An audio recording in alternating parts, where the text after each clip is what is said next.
Have you ever wondered about the story behind one of the most influential legal and moral codes in human history? Let's open our holy book to the book of Exodus, where this ancient story begins. Today, we're journeying back in time to explore the epic story of the Exodus and the revelation of the Ten Commandments. We welcome new viewers to join us on this discovery. It's a tale of freedom, faith, and the foundations of Western civilization. Picture this: the descendants of Jacob, known as the Israelites, are living in Egypt.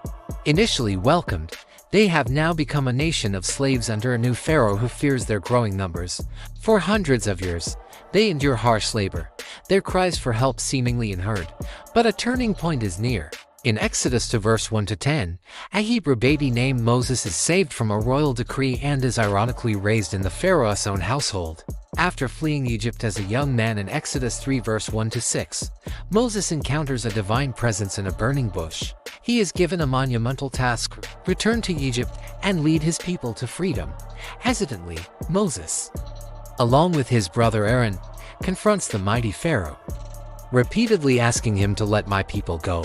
Pharaoh refuses, and Egypt is struck by a series of 10 plagues, each more devastating than the last, demonstrating a power far greater than any earthly king. According to Exodus 7-12, the final plague is the most terrible, and it finally breaks Pharaoh's will. He allows the Israelites to leave. Exodus 12 verse 9-32. They depart in such a hurry that their bread has no time to rise, a fact commemorated today with unleavened bread during Passover. But their escape is far from over. Pharaoh changes his mind and pursues them with his army, trapping them at the edge of the Red Sea. What happens next is one of the most famous miracles ever told. The waters of the Red Sea part, creating a dry path for the Israelites to cross. As the last of them reach the other side, the waters crash back down, swallowing the pursuing Egyptian army. The Israelites are finally, truly free. Their journey, however, has just begun. They are now in the vast and forgiving Sinai desert, heading towards a promised land. It is here, in the wilderness, that the next chapter unfolds. Moses ascends Mount Sinai to commune with God. The people wait below, a newly liberated but uncertain nation. After 40 days, Moses returns, carrying two stone tablets.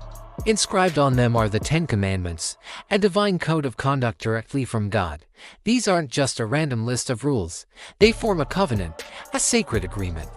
The first 4 commandments focus on the relationship between God and humanity, honoring one God, avoiding idols, respecting God's name, and observing a day of rest.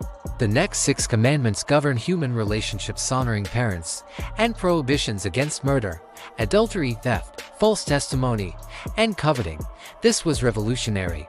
For the first time, a nation was given a moral law that applied to everyone, from the highest leader to the most humble citizen. It established principles of justice, social responsibility, and personal integrity that would shape not only the Israelite nation but also become a cornerstone for Judaism, Christianity, and Islam, influencing legal systems and ethical thought for millennia.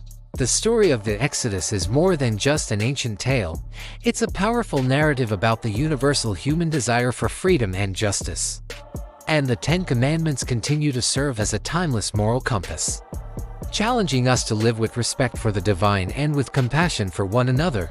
Thank you so much for joining me on this historical journey today. If you found this story as fascinating as I do, please hit that like button and subscribe to the channel for more explorations into the stories that have shaped our world. See you next time. Always Grace Chronicles 1.